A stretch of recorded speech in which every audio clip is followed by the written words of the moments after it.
योग महाविज्ञान पुस्तक का अध्ययन हम कर रहे हैं। इसके अंदर चौथा बिंदु है योग अध्ययन का उद्देश्य। हम योग की पढ़ाई क्यों करते हैं, किस लिए करते हैं और क्यों करनी चाहिए। तो ये कामाख्या कुमार जी बताते हैं, योग जीवन जीने की कला है, साधना विज्ञान है। मानव जीवन में इसका महत्वपूर्ण स्थान है। इसकी साधना व सिद्धांतों में ज्ञान को महत्व दिया गया है। इसके द्वारा आध्यात्मिक और भौतिक विकास संभव है। वेदों पुराणों में भी योग की चर्चा की गई है। यह सिद्ध है कि यह विद्या प्राचीन काल से ही बहुत विशेष समझी गई है। उसे जानने के लिए सभी ने श्रेष्ठ स्तर पर प्रयास किए हैं और गुरुओं के शरण में जाकर जिज्ञासा प्रकट की व गुरुओं ने शिष्य को पात्रता के अनुरूप योग विद्या उन्हें प्रदान की। बहुत बड़ी बात है ये। आजकल हम कहीं से भी किसी से भी योग सीख लेते हैं, हमें पता नहीं रहता इस व्यक्ति का गुरु कौन है, इन्होंने कहाँ से सीखा, क्या सीखा और हमारी पात्रता क्या है, हम क्या जानना चाहते हैं। पहले ये बहुत अच्छी बात होती थी। गुरुजी पूछते थे कि आप क्यों सीखना चाहते हो, किस लिए आए हो, और फिर उनकी पात्रता की जांच की जाती थी, ये कितना योग्य है और इसको क्या क्या सिखाया जाना चाहिए। तो ये योग शिक्षा में आज भी बहुत महत्वपूर्ण है। ठीक है, कि जैसे हम विश्वविद्यालय परिसर में वहाँ पढ़ते थे तो हमें गुरुजी आगे बैठते थे। आचार्य जी जो थे, क्योंकि गुरु कहना तो एक उच्च स्तर की बात है, क्योंकि गुरु वो व्यक्ति होता है जो आपको आध्यात्मिक रूप से ज्ञान बताए, कि आपका जीवन परिवर्तित कर दे, आपको आत्म साक्षात्कार करवाए। लेकिन अपने सामान्य दृष्टि से जो शिक्षक हैं, आचार्य हैं, उनको भी गुरु कह देते हैं कई बार। तो सबका अलग अलग महत्व है, तो उन्होंने बताया और उसी तरह ये बताते हैं किस तरह क्या व्यवस्था थी। आगे जानते हैं कि पात्रता के अनुरूप योग विद्या उन्हें प्रदान की जाता है। आज के विद्यार्थियों का यह कर्तव्य है कि वह इन महात्माओं विद्वानों द्वारा प्रदत्त विद्या को जाने और चंद सुख व भौतिक लाभ को ही प्रधानता न देते हुए यह समझें कि यह श्रेष्ठ विद्या इन योगियों ने किस उद्देश्य से प्रदान की। आज का मानव जीवन जितना जटिल है, उसमें कितनी उलझने और अशांति है, यह कितना तनावयुक्त और अवद्रुप हो चला है। यदि किसी को दिव्य दृष्टि मिल सकी होती तो वह देख पाता कि मनुष्य का हर कदम पीड़ा की कैसी अकुलाहट से भरा है। उसमें कितनी निराशा, भय, व्याकुलता है। इसलिए यह आवश्यक है कि हमारा हर पग प्रसन्नता का प्रतीक बन जाए, उसमें पीड़ा का अंश अवशेष न बचे। इसके लिए हमें वह विद्या समझनी होगी कि अपने प्रत्येक कदम पर चिंता मुक्त और तनाव रहित कैसे बनते चलें और दिव्य शांति व समरसता को किस भांति प्राप्त करें। इसी रहस्य को उजागर करना ही योग अध्ययन का मुख्य उद्देश्य है। और मुझे थोड़ा सा समय अल्पकालीन समय मिला था विद्यार्थियों को पढ़ाने का, तो महाविद्यालय में मैंने यही बताया था विद्यार्थियों को, आप रोज़गार के उद्देश्य से, स्वास्थ्य के उद्देश्य से, किसी उद्देश्य से योग कर रहे हैं, लेकिन इसके साथ साथ आपका ये उद्देश्य रहना चाहिए कि हम प्रसन्न कैसे रहें।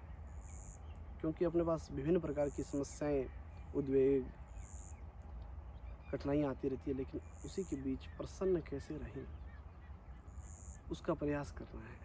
सभी की प्रसन्नता का अलग अलग क्षेत्र है, अलग अलग विषयों में उन्हें सुख मिलता है, लेकिन सुख से थोड़ा सा ऊपर जो है वो आनंद की स्थिति होती है। और जब व्यक्ति आनंद में होता है तो प्रसन्न होता है। और ये सुख और आनंद की बहुत बेहतरीन व्याख्या की है अपने डॉक्टर HR नागेंद्र जी की एक किताब आती है, बेसिस ऑफ योगा, योग के आधार।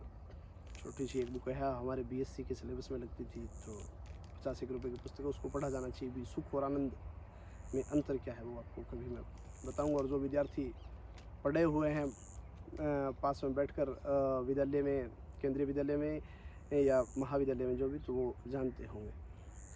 ठीक है। और जिन विद्यार्थियों ने इन विषयों को समझकर, जानकर अपने जीवन में कुछ परिवर्तन किया है, तो उनका मैं धन्यवाद देता हूँ और आभारी हूँ कि वो आगे भी अपने विद्यार्थियों को या अपने साथियों को बताएंगे और योग क्षेत्र में अपना अभिन्न योगदान देंगे। तो आगे अपने पढ़ते हैं कि योग अध्ययन का मुख्य उद्देश्य ऐसे व्यक्तियों का निर्माण करना है जिनका भावनात्मक स्तर दिव्य मान्यताओं से, दिव्य आकांक्षाओं से, दिव्य योजनाओं से उमगता रहे। ठीक है, जिससे उनका चिंतन और क्रियाकलाप ऐसे हो कि ईश्वर भक्तों का, योगियों का होता है। व्यक्तियों का चिंतन कैसा हो कि जैसे भगवान के भक्तों का चिंतन होता है, योगियों को होता है, वैसा चिंतन हमारा होना चाहिए। हमें ऐसा प्रयास करना चाहिए। मैं भी ये प्रयास करता हूँ कि योगियों ने जो स्थिति प्राप्त की, उनके चरण कमलों पर चलकर आगे बढ़ें। कुछ त्रुटि रह जाए तो हम भगवान से क्षमा मांगें कि हमें सामर्थ्य दे भगवान की, हम आगे ये त्रुटि न करें और आगे बढ़ते रहें, क्योंकि हमारा चिंतन उनके जैसा होगा तो हम भी उच्च अवस्था को प्राप्त होंगे। क्योंकि ऐसे व्यक्तियों में क्षमताएं और विभूतियां भी उच्च स्तरीय होती है। वे सामान्य मनुष्यों की तुलना में निश्चित ही समर्थ और उत्कृष्ट होते हैं और उस बचे हुए प्राण प्रवाह को अचेतन के विकास करने में नियोजित करते हैं। प्रत्याहार, धारणा, ध्यान, समाधि जैसी साधनाओं के माध्यम से चेतन मस्तिष्क को शून्य स्थिति में जाने की सफलता प्राप्त होती है।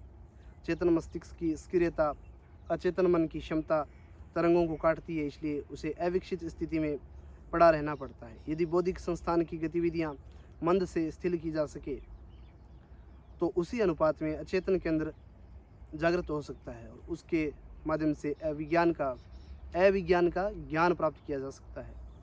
दूरदर्शन, दूरश्रवण, विचार प्रेरणा, भविष्य ज्ञान, अदृश्य का प्रत्यक्ष आदि कितनी ही ऐसी विशेषताएं प्राप्त की जा सकती है जो साधारण मनुष्यों में नहीं होती। ये एक योग की उच्च अवस्था की बात की गई है। योग विद्या के यदि अलग अलग विषयों पर हम दृष्टिपात करें तो पाते हैं कि हठ योग साधना का मूल उद्देश्य स्थूल स्तर द्वारा होने वाले विक्षेप को, जो कि मन को शुद्ध करते हैं, पूर्णतया वश में करना है। हठ योग साधना का उद्देश्य स्थूल स्तर द्वारा होने वाले विक्षेपों को, जो कि मन को शुद्ध करते हैं, पूर्णतया वश में करना है। स्नायुविक धाराओं एवं संवेगों को वश में करके एक स्वस्थ शरीर का गठन करना है। यदि हम अष्टांग योग के अंतर्गत आते हैं तो पाते हैं कि राग, द्वेष, काम, क्रोध, लोभ, मोह आदि चित्त को विक्षिप्त करने वाले कारकों को दूर करना यम नियम का मूल उद्देश्य है।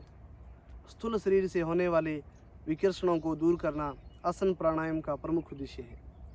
चित्त को विषयों से हटाकर आत्म दर्शन के प्रति उन्मुख करना प्रत्याहार का उद्देश्य है। धारणा का उद्देश्य चित्त को समस्त विषयों से हटाकर स्थान विशेष में उसके ध्यान को लगाना है। धारणा स्थिर होने पर क्रमशः वही ध्यान कही जाती है और ध्यान की पराकाष्ठा समाधि है। धारणा के बाद देशबंध चित्त से धारणा सूत्र आता है और जब वो धारणा एक तान हो जाती है, ध्यान बन जाता है। तत्र प्रत्येक तानता ध्यानम। ठीक है। समाधि की उच्चतम अवस्था में ही परमात्मा के यथार्थ स्वरूप का प्रत्यक्ष दर्शन होता है, जो कि पूर्व विद्वानों के अनुसार मनुष्य मात्र का परम लक्ष्य, परम उद्देश्य है। कुछ ग्रंथों में योग अध्ययन के उद्देश्य को समझाते हुए मनुष्यों ने कहा है कि द्विज सेवित साखस्य श्रुति कल्पत्रोह फलम समन भवतापस्य योगम भजत सत्माह। ये गोरख संहिता में लिखा हुआ है। इसका अर्थ क्या है कि वेद रूपी कल्प वृक्ष के फल इस योग शास्त्र का सेवन करो, जिसकी शाखा मुनिजनों से सेवित है और यह संसार के 3 प्रकार के ताप का शमन करता है। 3 प्रकार के जो दुख बताए गए हैं उनका शमन करता है। फिर आगे शिव संहिता में क्या लिखा हुआ है, यस्मिन ज्ञाते सर्वमिदं ज्ञातम। ये कई इसको ज्ञातम भी पढ़ते हैं, तो आप वो देख लीजिए। ज्ञानी वाला, ज्ञानी या जिसको ज्ञानी कहते हैं वो है, तो आपको जो सही लगे। यस्मिन ज्ञाते सर्वमिदं ज्ञातम भवति निश्चितम तस्मिन् परिश्रमः कार्यः किमन्यच्छास्यः भासितम। शिव संहिता में लिखा है कि जिसके जानने से सब संसार जाना जाता है, ऐसे योग शास्त्र को जानने के लिए परिश्रम करना अवश्य उचित है। फिर जो अन्य शास्त्र है उनका क्या प्रयोजन है, अर्थात कुछ भी प्रयोजन नहीं है।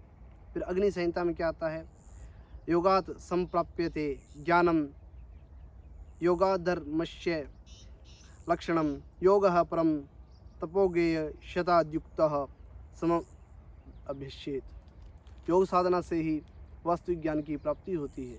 योग ही धर्म का लक्षण है, योग ही परम तप है। इसलिए योग का सदा अभ्यास करना चाहिए।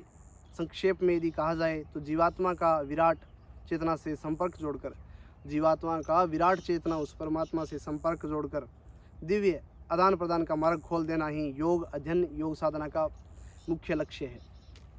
अब कई विद्यार्थी डरते हैं कि हमें संस्कृत नहीं आती, हम संस्कृत पढ़ नहीं पाते हैं। अरे भाई मैं भी नहीं पढ़ पाता था, मुझे भी नहीं आती थी और अब भी नहीं आती। कोई संस्कृत का विद्वान हो तो वो तो कह देगा अभी अब भी कहाँ आ रही है, क्या पढ़ रहा है तू।